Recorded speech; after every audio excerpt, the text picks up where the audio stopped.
Hi kids, how are you today? Today's lesson, Benoni. We'll talk about the game Evgeny Bareev versus Topalov Veselin. Topalov was a world champion in chess. Both players are, of course, super grandmasters, right? So let's see what the Benoni opening is. Well, this is how you can enter Benoni with a c5 and after d6, you need to play g6. So the difference between this opening and the Banco Gambit is you are not sacrificing the pawn, right? And here f4, that's the move played in this game. There are, of course, other moves that white can play, like knight f3. F4 is a very aggressive move. So let's see how Grandmaster Topalov handled this position. Bishop to g7 and check, right? Now how to block the check. The idea of the check is, right, to push the pawn forward. So while he plays knight from f to d7, right, to block that pawn. a4, castling, and knight a6. See, there is a problem with the knight. You cannot develop, right? So you have to go to a6. And of course, you are okay. If the bishop takes, you take with a pawn, then you open up the b file, so there's no problem there, right? The bishops are very valuable in those kind of positions because it's an open game. Castling, and knight goes to a great place, knight b4. Well, here, after this move and bishop to c4, the craziness starts. Of course, if you want to play this kind of opening, you have to be ready for very unusual positions, right? You cannot think about safety, right? It's a very tactical, sharp position saying you can make a mess on the chessboard. So if you like those kind of positions, Benoni is a great opening. F5. So black is clearly striking into the center, and from this moment, the game begins. Knight to g5. Look, a problem on e6. Knight b6, covering that square and attacking the bishop. a5. Pawn takes. Knight e3. Okay, so black succeeded to put a knight on d3. Wonderful knight, right? Targeting the pawn on b2, targeting the pawn on f4, right? Look at that. So it's quite unpleasant. And then rook e8, bishop f5.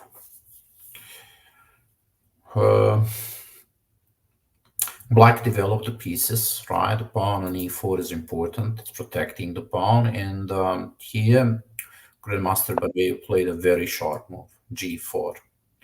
He's opening up the king, right? And the black did not pull the bishop back, plays move h6, right? Look at this now. He takes on g5, and after queen d7, in this position, black is better, right? And the reason is that the white king is in more trouble here than the black king. The game is so open. This knight on d3 is doing an amazing job, right? So a really good outcome for the black. Rook e5, very nice active move. Rook f7, and queen h3. Check. So now they traded the queen and rook f8. This is an important move because this rook is very active. It's threatening to take on b7, and then the other rook could come to f7, so that's quite dangerous. You don't want that kind of lineup on the 7th rank. So rook f8, offering the trade. And now we have this endgame with multiply pieces, and you'll see black succeeded to win this endgame. c4, knight e7, and king to h7, rook e6, knight c5. It is a very complicated position, but that's exactly what you get in a Benoni. And here, very soon, actually, White resigned the game. Rook e8. Seems so this was a mistake. Bishop g5. And see, Veselin Topalov, he sacrificed the exchange, got into this game where he's basically winning. So what happened right now is that black has many pawns, right? Yes, black is exchanged down, but because such a great centralization of the pieces and so many pawns on the board, black is winning the game. And here white resigned again, right? Very complicated, difficult game, right? And in those kind of openings like Benoni, you must have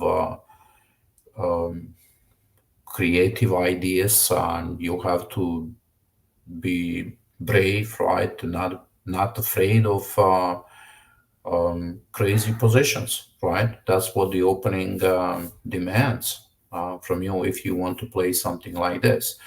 Now, of course, a lot of children they like to play more safer openings. In that case, you can play Queen's Gambit or Slav defense, right? But if you like this craziness on the chessboard, then choose Benoni or Bank or King's Indian defense. Those openings are extremely sharp, right? Let's review a little bit the game and see what are the most important moves here. Let's go back quickly. Let's go all the way here. I think this is an important moment after bishop b5. See, you don't play knight bd7, Topalov played knight fd7, right?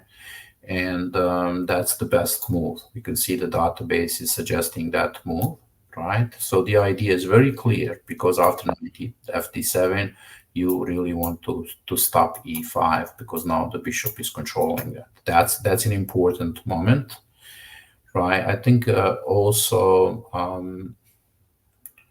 this moment here, right?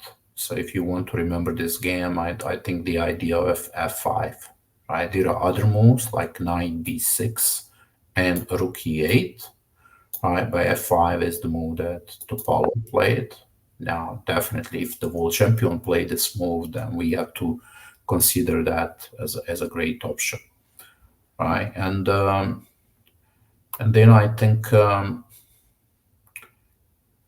it's important, like that moment when he sacrificed when he sacrificed the exchange, right? He was okay to give let's find that moment here,